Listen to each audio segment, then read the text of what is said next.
बड़ाई साहब, आपकी भी इमरान खान साहब से मुलाकात हुई है। असेंबलियां तहलील वो करने जा रहे थे, वो मामला तो फिलहाल टल गया, मगर वो फिर भी कह रहे हैं कि मार्च और अप्रैल में उनको इलेक्शन नजर आ रहे हैं और जनवरी के महीने तक इस्टेब्लिशमेंट को भी समझ में आ जाएगी और वो भी इलेक्शन की तरफ जाएंगे। क्या ऐसी चीज़ है जो इमरान खान साहब को एतमाद दे रही है? वो मईशत का बार बार हवाला दे रहे हैं, आपको लगता है ऐसा ही होने जा रहा है? जी, वो समझते हैं कि बार बार जो उनका जोर था कि मईशत जो है वो इस काबिल नहीं रही कि इसको मज़ीद प्रोलॉन्ग किया जाए, और वो समझते हैं कि हुकूमत घुटने टेक देगी और मजबूर हो जाएगी, वगरना इनसे मामलात जो हैं वो चलेंगे नहीं। और दूसरा, शायद उनको ये भी उम्मीद है कि जो नई इस्टेब्लिशमेंट है वो भी कुछ इसमें रोल अदा करेगी। और अगरचे फिर साथ साथ वो ये भी कहते हैं कि अभी बाजवा डॉक्ट्राइन ही चल रही है और अभी मेरे ख़िलाफ़ जो है वो चीज़ें हो रही हैं और होंगी और मज़ीद, लेकिन साथ ही साथ उन्हें कहीं से उम्मीद भी है। तो ये दोनों फीलिंग्स उनके अंदर मौजूद हैं।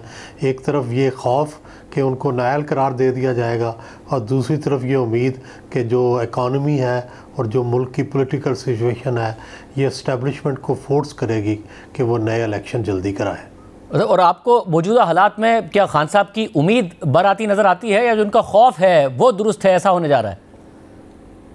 ऐसा लगता है कि खौफ जो है वो ज़्यादा हावी नज़र आता है। ऐसा नहीं लगता कि कोई पॉलिसियाँ चेंज होती हुई नज़र आए इस्टेब्लिशमेंट की या गवर्नमेंट की। ये ठीक है कि कुछ बेहतर होता अगर ये जून जुलाई में इलेक्शन करा दें, सितंबर तक ना जाएं, और उससे अगर ये खान साहब फ़र्ज़ करें असम्बली डिज़ाल्व कर देते हैं और ऊपर से रिज़ाइन भी कर देते हैं, तो फिर इस तरह का खाली सिस्टम चलाना जिसमें अपोजिशन ना हो, ये वैसे भी बड़ा मज़ाक़ खेज़ होगा, जमहूरियत और इलेक्शन का भी मजाक होगा।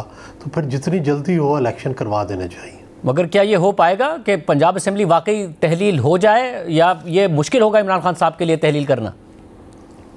नहीं, कोई मुश्किल नहीं होगा। अगर फ़र्ज़ करें ये असम्बली जो है वो क्लियर हो जाती है तो खान साहब तो तैयार हैं कि पंजाब असम्बली और KP असम्बली जो है उसको तहलील करने के लिए। वो उस दिन वो जो उस दिन हाई कोर्ट ने जो फ़ैसला दिया कि जिसमें उन्होंने अंडरटेकिंग ली असम्बली ना तोड़ने की, मैं उस वक़्त बैठा था खान साहब के पास, तो वो इस अंडरटेकिंग के बड़े सख्त ख़िलाफ़ थे कि हम ये अंडरटेकिंग क्यों दें, हम तो असम्बली तोड़नी है हमने, या हम ये अंडरटेकिंग नहीं देंगे। तो वहाँ तो ये फीलिंग बड़ी क्लियर है कि वो असम्बली तोड़ना चाहते हैं। मगर फिर क्या परवेज़ इलाही हावी हो गए? कैसे मान गए खान साहब? नहीं, हालात हावी हो गए। पहले वोट ऑफ कॉन्फिडेंस आ गया गवर्नर की तरफ, फिर नो कॉन्फिडेंस आ गई, फिर कोर्ट का डिसीजन आ गया।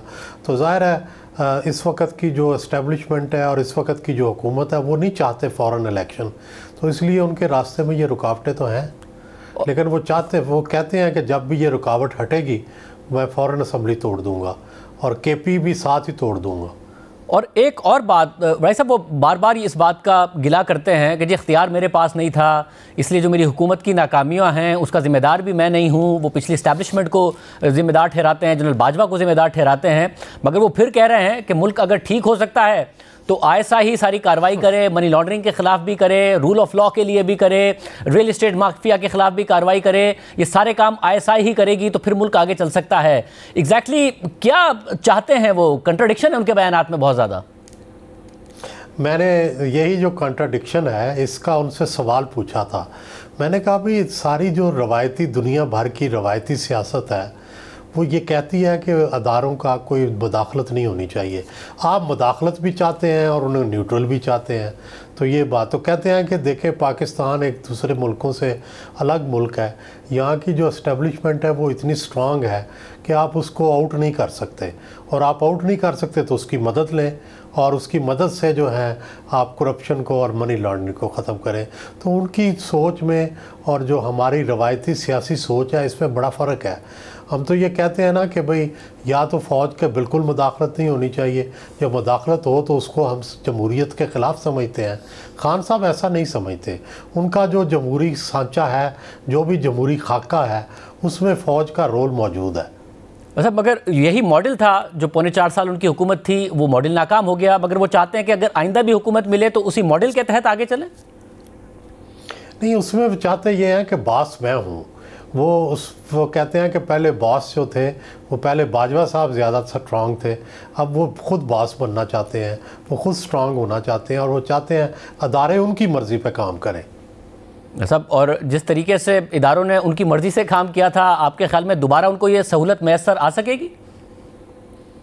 मुश्किल लग रहा है इस वक्त। ऐसा लगता है कि अदारे पिछली ही जो पहले कर चुके हैं उसका ही मुद्दा जो है वो उसको निकाल नहीं पा रहे, उसको जस्टिफाई नहीं कर रहे, अभी तक उस पर तनकीद हो रही है पिछले दौर पे। तो मेरा नहीं ख्याल वो वही दोबारा गलती दोहराएंगे। और बड़ाई साहब, एक ज़ाहिर एक रोमांस था 2018 से पहले जो हमें नज़र आता था खान साहब को लेकर, खान साहब के नारों और दावों को लेकर इस्टेब्लिशमेंट के अंदर भी, जिसकी वजह से उनका रास्ता हमवार हुआ। अब जो मौजूदा क़यादत है वो ज़ाहिर है उन्होंने काम भी किया हुआ है खान साहब के साथ, करीब से जानते भी हैं। आपके ख्याल में वो रोमांस बहाल हो सकता है दोबारा जब खान साहब बातें करते हैं, जो एक आइडियलिज़म की बातें करते हैं उसके साथ? मुझे नहीं लगता कि ये जो लोग जिन्होंने उनके साथ काम किया हुआ है या जिन्होंने उनकी वर्किंग को देखा हुआ है वो मायल होंगे कि उन्हें दोबारा से वही चांस दिया जाए या उससे भी बेहतर चांस दिया जाए 2/3 का। मेरा नहीं ख्याल कि वो इस बात पर आमादा है और यही रुकावट है कि उनका जो माजी का तजर्बा है वही रुकावट बना हुआ है उनको दोबारा इक़्तिदार पे आने से।